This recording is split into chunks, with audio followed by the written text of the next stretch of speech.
राम राम। आप सभी के अंदर विराजमान मेरे परम पिता परमात्मा को मेरा कोटि कोटि नमन। हमारा सतगुरु सुखराम जी महाराज के ग्रंथ में सुरगुण निर्गुण भक्ति का अंग चल रहा है। सदगुरुदेव कहते हैं सुरगुण और निर्गुण भक्ति दोनों ही इस शरीर में होती हैं।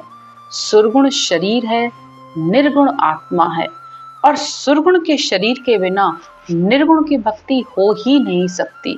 तो तुम उसको अलग अलग करके क्यों बताते हो? कोई मंदिरों को जड़ बता देता है, कोई मूर्तियों को जड़ बता देता है, और कोई दो पांच दोहों को ऐसा रट लेते हैं कि कबीर साहब ने ऐसा कहा, कबीर साहब ने मूर्तियों को जड़ कहा, मंदिर को जड़ कहा, पत्थर कहा। नहीं भाई, कबीर साहब के दोहों को समझिए, उनके अर्थों को समझिए। उनकी भक्ति सुरगुण भी है, निर्गुण भी है। सुरगुण की जगह उन्होंने सुरगुण को रखा है, निर्गुण की जगह उन्होंने निर्गुण को रखा है। और उनके ही वचन है, सुरगुण माता जानिए निर्गुण पिता होए, कह सुखदेव ये एकटा न्यारा सुनया न कोय। तो उन्होंने सुरगुण भक्ति को माता की भक्ति की तरह कहा है और निर्गुण की भक्ति को पिता की तरह कहा है। माता राजी होती है तो वो वचनों से राजी हो जाती है। माता की तो थोड़ी सेवा करोगे, वो तुम्हारा सब कार्य कर देगी। और पिता, उसके कहने पे चलोगे तो वो तुम्हें अपना धन संपत्ति सब कुछ दे देगा। तो जब बाहर की सेवा इस मनुष्य शरीर से ही होती है, चाहे माता की सेवा करते हो, चाहे पिता की सेवा करते हो, या गुरु की सेवा करते हो, तीनों की सेवा इस शरीर से होती है। इसी तरह सुरगुण शरीर है, निर्गुण आत्मा है।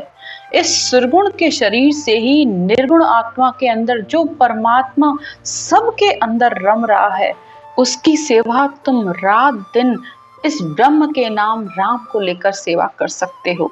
सच्ची सेवा ये सेवा होती है जिसको सब कर रहे हैं, चाहे देव हो, चाहे दानव हो, चाहे किसी भी योनि में हो, सब उस परब्रह्म परमात्मा की आराधना कर रहे हैं। शिव सनकादिक शेष जी ध्यावत है दिन रात, सो मंत्र हरि नाम है दूजा सब वन होए। तो जिसकी आराधना शिव सनकादिक शेष जी रात दिन उस ब्रह्म के नाम का ध्यान कर रहे हैं, सो मंत्र हरि नाम है दूजा सब वन होए। बाकी जो भी नाम है सो वन के समान है। कबीर साहब भी इस ब्रह्म के नाम राम को, निर्गुण परमात्मा की जब आराधना करते हैं तो कहते हैं, राम बिना सुलझे नहीं कोटि जतन संसार, राम जपने से सुलझे जन्म जन्म के द्वार। बिना राम का नाम लिए ये संसार सुलझ ही नहीं सकता, ये ज्ञान बुद्धि पे आपके आ ही नहीं सकता। जब इस ब्रह्म के नाम को इस श्वास प्रश्वास में रटोगे, तब वो सत्शब्द रूपी धुन आएगी, वो परमात्मा से मिलाएगी, वो तुम्हें सृजनहार परमात्मा में मिलाएगी। और इसी राम के नाम को जपने पर ही तुम सुलझ सकते हो। तुम्हारे अंदर जो अनंत भरम भरे हुए हैं, माया को लेकर, जड़ को लेकर, मंदिरों को लेकर, मूर्तियों को लेकर, तुमने कितने भरम पाल रखे हैं। कोई कहता है कि मूर्ति जड़ है तो तुम उसे पूजना छोड़ देते हो, तो कम से कम उससे इतना तो सवाल करो कि भाई इस सृष्टि को कौन चला रहा है। अगर तुम गुरु की मूर्ति गले में लटका लेते हो, गुरु की मूर्ति की पूजा करने लगते हो, तो गुरु का कौन सा देश बनाया हुआ है, उसका खुद का कौन सा लोक बना हुआ है जो वो तुम्हें उस लोक में ले जाएगा? तो फिर तो वो खुद को पुजा रहा है और खुद पूज भी रहा है और तुम्हें पुजवा भी रहा है। तो जड़ तो ये शरीर है ना, इस शरीर में से जब आत्मा निकल गई तो ये शरीर तुम्हारा जड़ हो गया। ये शरीर तुम्हारा सबसे बड़ा पत्थर है जिसकी तुम पूजा अर्चना करते रहते हो। और जड़ को पूज के बुद्धि भी अपनी ऐसी जड़ बना लेते हो कि इतना भी नहीं समझते कि भाई देवों को भी कार्य करने के लिए आधार है जो मूर्ति के रूप में है। मंदिरों में तो फिर भी प्राण प्रतिष्ठा होती है, तो वो तुम्हारे सुख पहुंचाने का कार्य करते हैं देव। तुम्हारे इस शरीर को देने वाले भी, तुम्हारे इस शरीर के रोगों को, तुम्हारे इस शरीर को सुख देने वाले देव हैं। वो शरीरधारी नहीं है। शरीरधारी को पूछ के कहाँ जाओगे? थोड़ा तो इस बात का विचार करो। ये सुरगुण और निर्गुण का अंग सद्गुरुदेव ने क्यों बनाया है? इस सुरगुण और निर्गुण के अंग को समझकर कोई मुक्ति को प्राप्त कर ले, कोई परमात्म तत्व को प्राप्त कर ले, और कोई सिर्फ इसको ना समझी में ही अपने मनुष्य शरीर को खराब कर देता है। और मनुष्य शरीर मिलने के बाद भी भक्ति करते हुए भी आत्माएं अवगति में चली जाती हैं। तो ज्ञान को सुनो, अच्छे से समझो कि हाँ, सुरगुण नवधा भक्ति को कहते हैं, उसमें देवों की आराधना पूजा सब की जाती है। तो इस शरीर से भी तो हम वही कार्य करते हैं, देवों को नमन करते हैं, पूजा अर्चना सब करते हैं, लेकिन इसी सुरगुण के शरीर के अंदर ही वो निर्गुण आत्मा बैठी हुई है। वो निर्गुण आत्मा ही परमात्म पद तक जाना चाहती है, परमात्मा में मिलना चाहती है। तो सुरगुण पूजो आत्मा जाने सृजनहार। इस आत्मा में ही वो परमात्मा है। बस इस आत्मा में ही उस परमात्मा को जानने के लिए तुम्हें ये मनुष्य शरीर मिला है। नमो नमो सब माए, नमो सब ही सो न्यारा। तो वो परमात्मा अंदर भी है और बाहर भी है। अंदर वो न्यारे रूप में है, अपने निराकार रूप में है, बाहर तुम्हें वो साकार रूप में दिखता है। तो तुम उसकी समय समय पर आराधना कर लो और अंतर में इस आत्मा में उस परमात्मा का इस सत्शब्द के साथ उसका मिलान कर लो। सुरगुण निर्गुण एक है, जो जाने कोई भेव। सुरगुण कर सुख राम कहे, पावे निर्गुण देव। तो सुरगुण और निर्गुण दोनों ही भक्ति साथ होती है।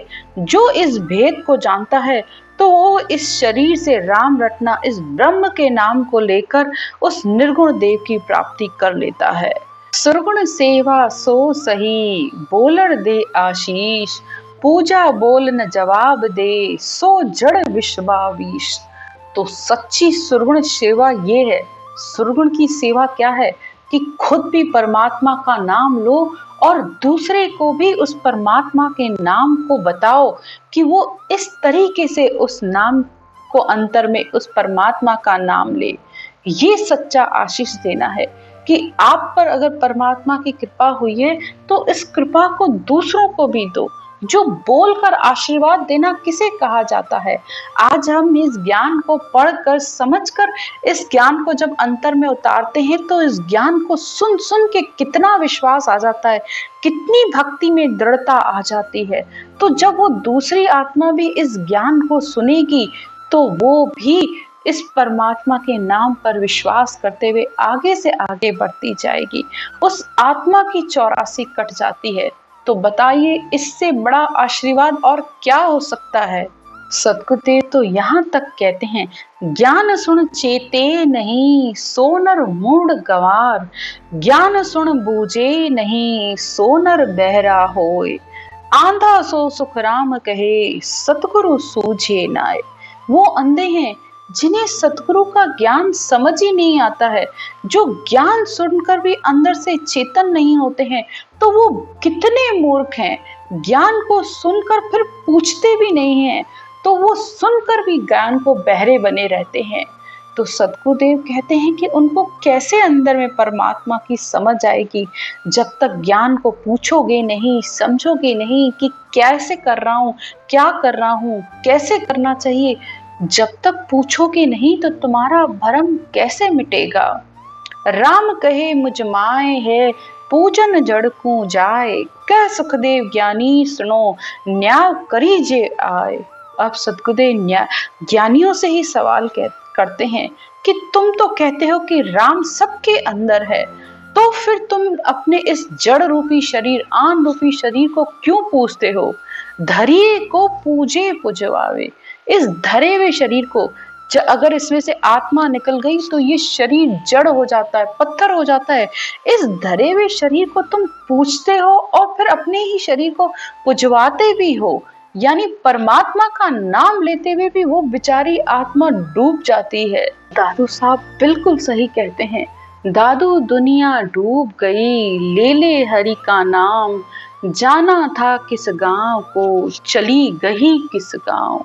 यानी परमात्मा का नाम लेते हुए भी वो आत्मा इस संसार रूपी भव सागर से नर नहीं तर पाई। क्यों? क्योंकि उसको जाना तो किसी गांव, दूसरे गांव था और चली कहीं दूसरे गांव। तो यानी जाना तो परमात्मा के देश था, लेकिन वो बेचारी आत्मा नाम लेते हुए भी अवगति में चली गई इस जड़ रूपी शरीर को पूछ के। फिर सदगुरुदेव पूछते हैं, तो में तेरो राम है तो जड़ पूजे काय। अरे वो परमात्मा, वो रमतीत राम तो तुम्हारे ही अंदर है, तो फिर तुम इस जड़ देह को क्यों पूछते हो? ये कह यूं कहो सुख राम कहे, हर नहीं है हम माए। और या तो तुम ये कह दो कि नहीं, वो परमात्मा है ही नहीं मेरे अंदर। तभी तो तुम्हारी बुद्धि इतनी जड़ हो जाती है कि तुम इस जड़ रूपी शरीर को पूछते रहते हो। जो हर तुमरे माए है, मैं बूझत हूँ आए, जड़ आके सुख राम कहे, काय निवायो जाए। वो परमात्मा तुम्हारे ही अंदर है। सदगुरुदेव बार बार आत्माओं से पूछते हैं कि जब वो परमात्मा तुम्हारे आगे है, तो फिर तुम इस आंधारी शरीर को, इस जड़ रूपी शरीरों को क्यों पूछते रहते हो, और फिर ये उम्मीद लगाते हो कि वो परमात्मा हमें मिल जाए। तुमने कितनी बड़ी दीवार तो तुमने खुद ही खड़ी कर रखी है अपने और परमात्मा के बीच में। हाँ, गुरु से ज्ञान लो, गुरु की महिमा करो, कोई दिक्कत नहीं है, लेकिन तुम इस शरीर को कैसे पूज लेते हो? और शरीर को तो पूजते पूजते हो, फिर देवताओं को और मंदिरों का भी त्याग कर देते हो। तो कैसे पहुंचोगे? देवताओं के देश से होकर, देवताओं के लोक से जाए बिना, उनसे मुक्त हुए बिना, उन देवों के शरीर के ऋण चुकाए बिना तुम कैसे परमात्मा से मिल सकते हो? भाई, जब किसी से ऋण लिया जाता है संसार में, अगर किसी से कर्जा लेते हैं, उसका चुकाते हैं, तो तुम उससे मुक्ति मिलती है। तो ये शरीर तुम्हें देवों से प्राप्त हुआ है। ब्रह्मा, विष्णु, महेश, शक्ति, ये चारों का चकडोल तुम्हें ये शरीर मिला है। तो उनको कम से कम नमन करके, उनकी पूजा अर्चना करके, उन देवों को, पितरों के ऋणों को सबको चुकाओ, तब तुम इन संसार के ऋणों से मुक्त हो सकोगे। तब वो आत्मा उस परमात्मा में मिल सकेगी। कहने को कहते हो कि ये शरीर नर नारायणी देह है, कहता हो तो तुम यूं कहो, नर नारायण दे पूजे जड़ सुख राम कहे, पत्थर सिर पर ले। ये जड़ रूपी बुद्धि तुमने कितनी अपनी बना रखी है। कहने को कहते हो कि ये मनुष्य नर नारायणी देह है, यानी परमात्मा से नारायण रूपी ही देह है। इस शरीर से नारायण भी बन जाओ, इस शरीर से अवगति से भी चले जाओ। तो फिर क्यों अपनी बुद्धि को इतना जड़ बना रखा है? खुद ही कह रहे हो कि उनकी देवी देह है, और इसी से ही मैं उस परम तत्व को प्राप्त कर सकता हूँ।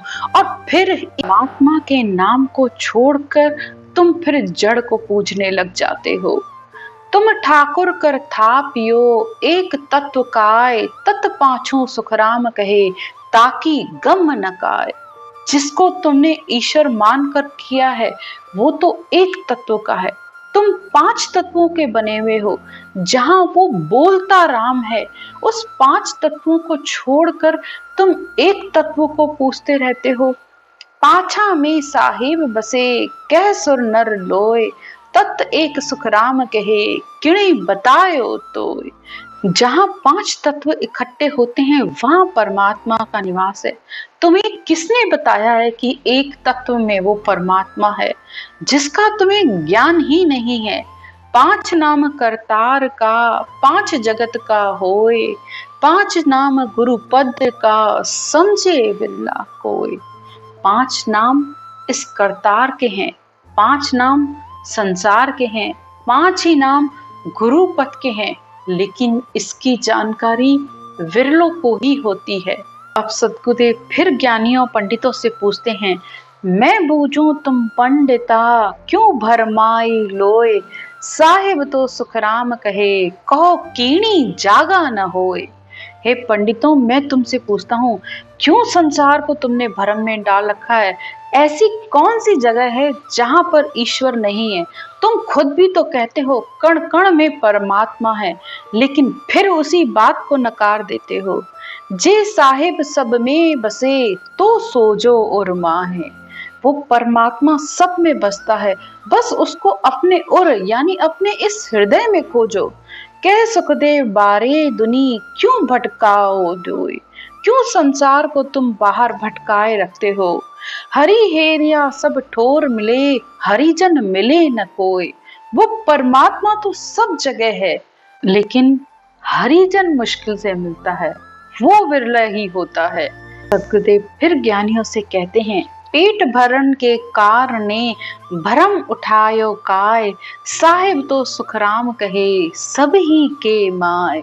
सदगुरुदेव कहते हैं कि क्यों तुमने अपने पेट भरने के कारण सारे संसार को भ्रम में डाल रखा है। वो परमात्मा तो सबके अंदर है। हर का किया देव ये प्रकट पाछू जोय, तन देवल सुख राम कहे राम बनायो सोय। राम बनायो देव रा तामे मेलिया देव, सुन जो सब सुख राम कहे याकी कर लो सेव। राम जी ने ये शरीर रूपी मंदिर बना दिया और फिर इस शरीर के अंदर इस आत्मा रूपी देवता को भी विराजमान कर लिया। अब बैठ के इस श्वास प्रश्वास में इस ब्रह्म के नाम को लो तो वो आत्मा उस सच शब्द ब्रह्म रूपी परमात्मा के दर्शन कर सके। यानी इस सुरगुण के शरीर से रटना करो और आत्मा से उस शब्द ब्रह्म के दर्शन करो। ये है असल निर्गुण की सेवा। आज की चर्चा यहीं तक। राम राम।